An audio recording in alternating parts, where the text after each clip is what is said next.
Okay, welcome back students once again. We'll continue to work on that concept of velocity and acceleration that we had introduced in the previous lecture. So we will have a look at another graph and try to solve one of the questions related to the graph. Okay, so this is again the topic is again motion in one dimension. Okay, and the analysis is graphical. Okay, so you can see, let us first analyze the graph which is drawn over here, and then we'll come to what is being asked. Okay, so you can see again on the y-axis you have velocity written over here in meters per second, and on the x-axis, this is x-axis, you have time in seconds. Okay, and certainly you can see the motion taking place. So you have all these different lines, dark lines that I have drawn over here. So you can see the motion is actually divided into a number of parts. That is how we will study the graph. So from A to B is the first portion of the motion, then B to C, then C to D, and D to E. Okay, so that is how we will study the motion, and we will also get to know what is being asked in this question. So our purpose for this question is to find out total displacement during the journey. Okay, so we have to find out the displacement total during the journey. So that is our question. Okay, so let us first understand the graph. Let's keep this particular aspect on hold for a little while. Let us understand what is happening in this particular diagram. So let's say, for example, at the starting point, when we were starting over here, time was 0. So the body was already in motion. You can see that the graph is actually not starting from 0. It is starting from here, which is 6 meters per second. Okay, so in the beginning, when we it's not that there's no body which can without having to start from rest, it can actually start from 6 meters per second, something like that. Initially everything is at zero velocity. Okay, assuming that it is at rest. So here we are considering only the portion of the journey where the body is already seen to be moving at 6 meters per second. Okay, so time is passing. You can see that time is 1 second, 2 seconds, 3 seconds, 4 seconds, 5 and 6 seconds. So till the first 6 seconds, what is happening to the velocity? It is constant. It is fixed at 6 meters per second. Okay, so A to B portion is a uniform motion or motion with uniform velocity. What is the value of the velocity? It is 6 meters per second. So if somebody asks you what is the acceleration in this part of the motion, so is there any acceleration? No, because remember, as I told you earlier, acceleration only comes into play when there is a change of velocity. Here there is no change of velocity. So u is also same, v is also same. Initial velocity was also 6. During the motion, all the time it was 6. Finally at B also it is 6. Okay, so that is how we understand. Then B to C, you see there is a sudden drop from 6 to 0. So at 6 seconds itself, the body immediately stops. Okay, so the velocity drops to 0. Okay, and then again you can see that now in the third part of the journey, which is from C to D, C to D and D to E, these two last portions of the motion or last parts of the motion, they are happening below the x-axis. So below the x-axis, when you have a look at the y-axis, some part of it is above the x-axis, some part of it is below. So whatever portion is below, that means it is in the negative territory. So that means velocity in this particular portion, whichever portion is below the x-axis, velocity will be negative. And negative velocity, as I told you earlier, means that the direction has reversed. Okay, so earlier if somebody was moving upwards, let's say, now that body is moving downwards. It may not necessarily be with the same velocity. As you can see over here, from C to D, the velocity is not constant.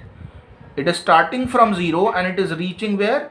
Up to minus 5 meters per second. Now minus 5 meter per second basically means that the magnitude of velocity is 5 meter per second. Minus sign indicates the opposite direction. Okay, so from C to D, is the time passing? Yes, the time from C, if you look at C, the time was 6 seconds. If you look at this particular point D, the corresponding time is 10 seconds. So from 6 to 10 seconds, the time kept on passing from 6 to 10 seconds. That means in 4 seconds the velocity has increased from 0 to 5, okay, in the negative direction or in the opposite direction. That is what has happened in the portion C to D. So can we say that there is acceleration in play in the CD portion? Yes, because the velocity is changing. Then again D to E, you can see that immediately the moment time becomes 10 seconds, velocity which was -5 has suddenly become 0. Okay, so that's like a kind of a sudden stop. Okay, so that's the understanding of the different parts of the journey. Now coming back to our question, which was finding out the total displacement. So please note, children, that from velocity versus time graph, okay, whenever you have the velocity versus time graph and you want to find out the displacement, you will find out the area enclosed in the graph. Okay, area enclosed in the graph. So area enclosed will be which area?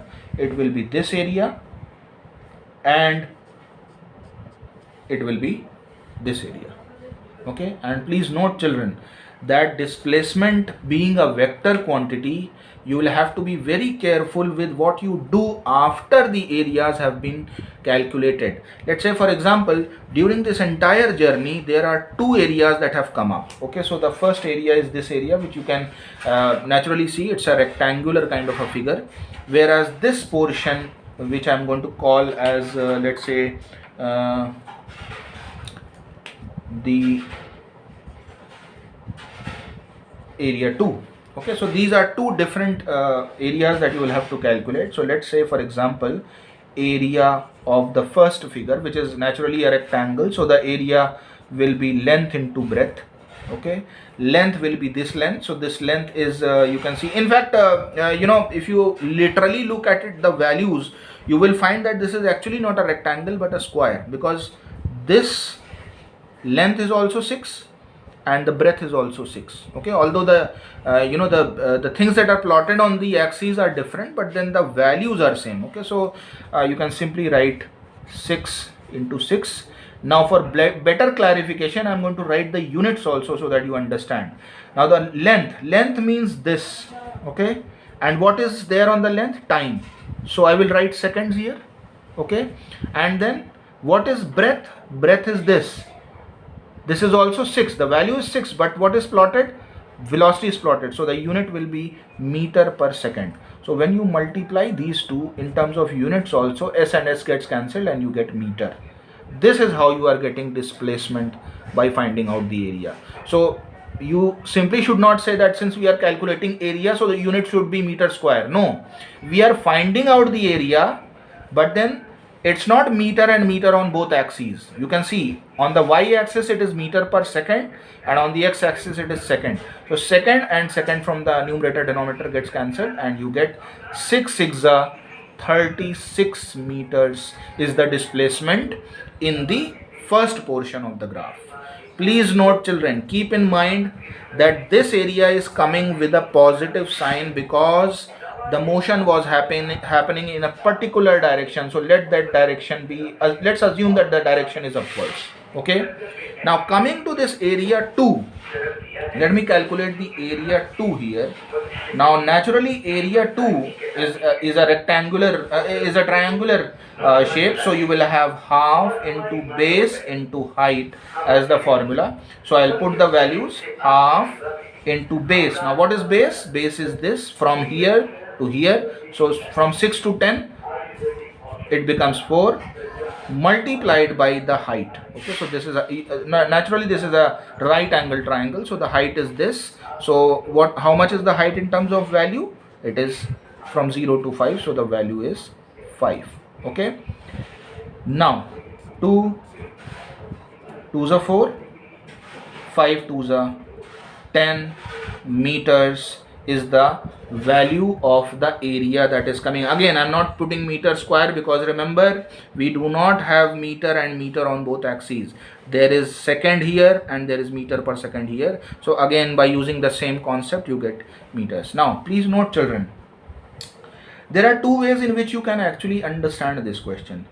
I have taken the velocity to be 5 because I have taken only the magnitude. But if you actually want to take the sign also, you can see the height is this height, and if you take the corresponding value here, it is actually -5.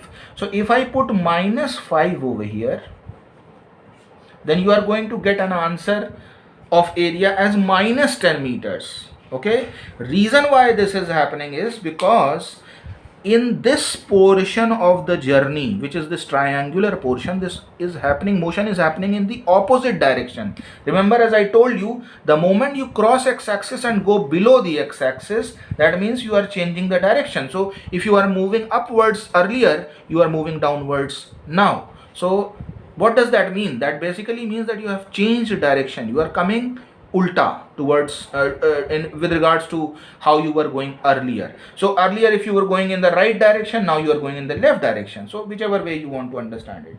And that is the reason when somebody asks you the total displacement during this entire journey, what you are going to do is you are going to actually take both these areas. So you are going to take the positive value, which is 36 meters, and then you are going to add this second area which comes with a minus sign. So you are essentially going to do the subtraction because plus and minus makes it minus. So 36 minus 10 will give you 26 meters. Okay, please be very careful with the addition aspect of these two areas. Had this triangle been formed above the x-axis, then you would not have got a minus value here. Then this area value would also have come in plus, and then 36 plus 10 it would have been. Okay, so that would have given you a 46 meters answer because the motion would be continuing in the same direction.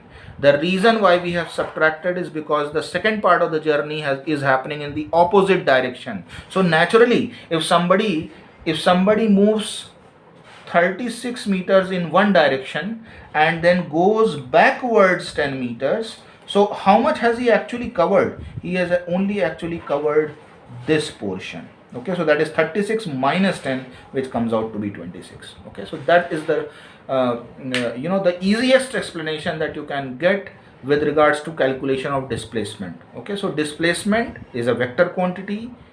You will always have to be careful with the signs. Okay, so that is one question that I had to discuss. Now let us move to another question.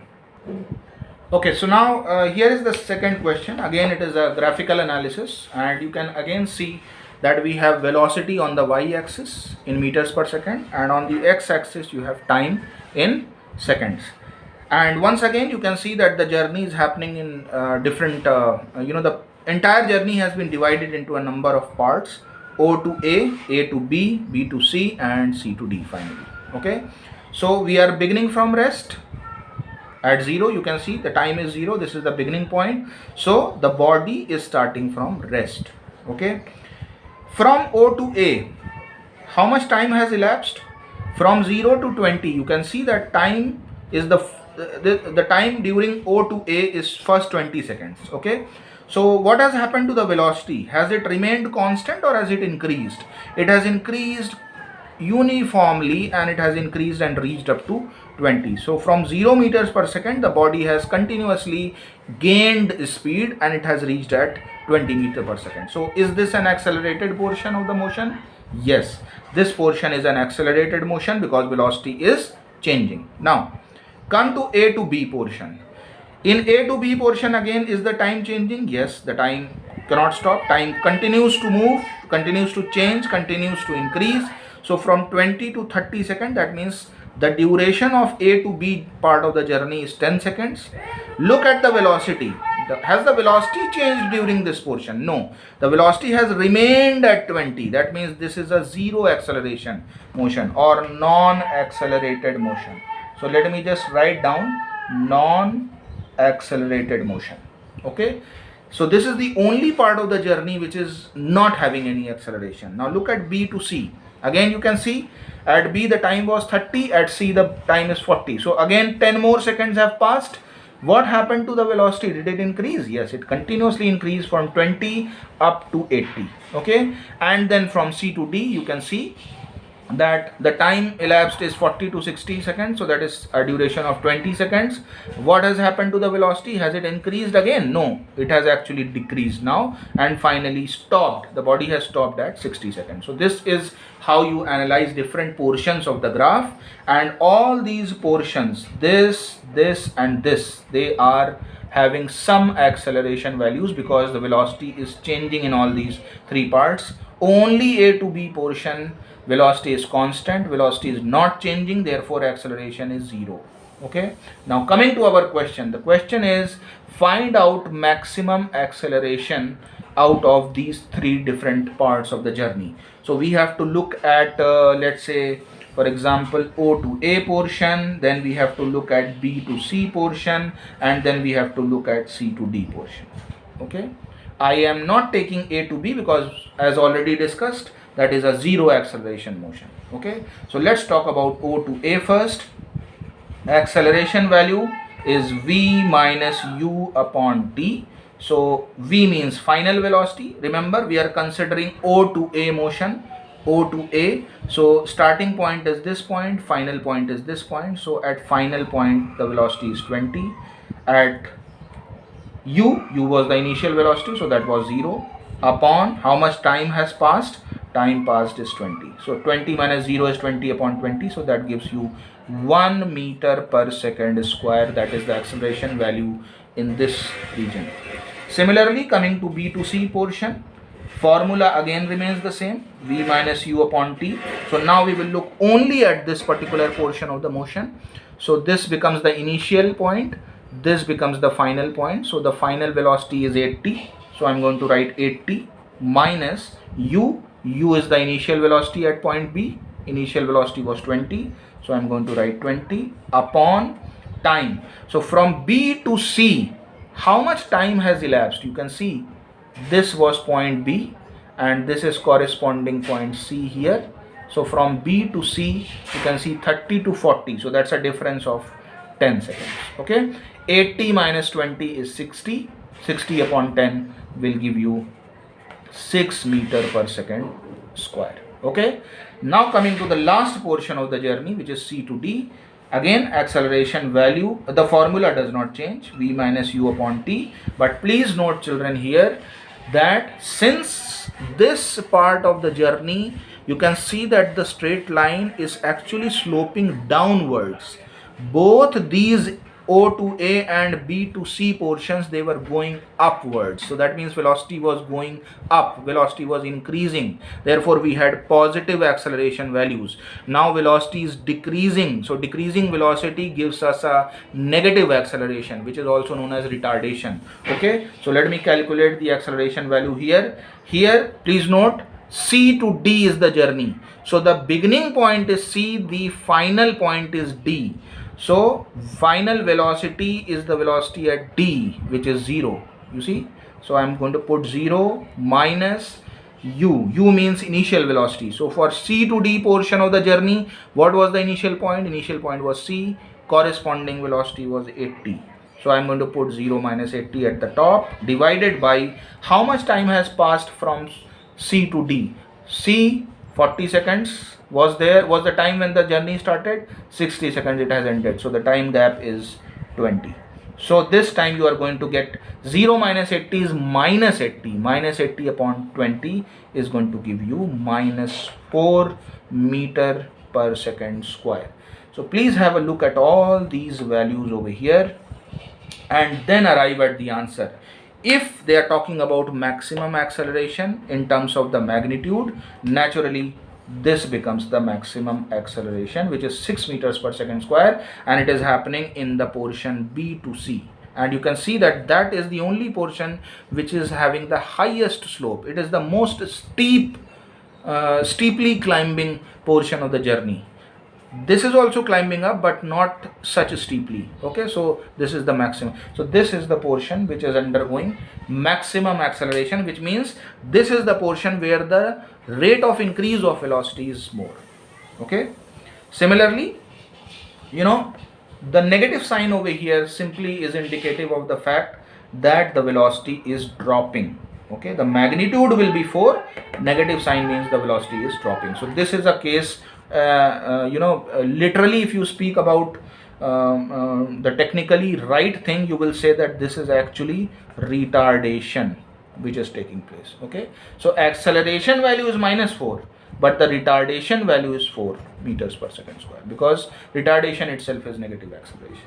Okay, so these were the two questions that I wanted to discuss. Now before we end up this lecture, I want to give you a brief idea of one concept, and that concept is the difference between these two words, kinetics, and there is a word kinematics. Okay, so you might have come across these words. They look relative, they look related to each other, but they have some differences also, apart from having some similarities. So let's understand this.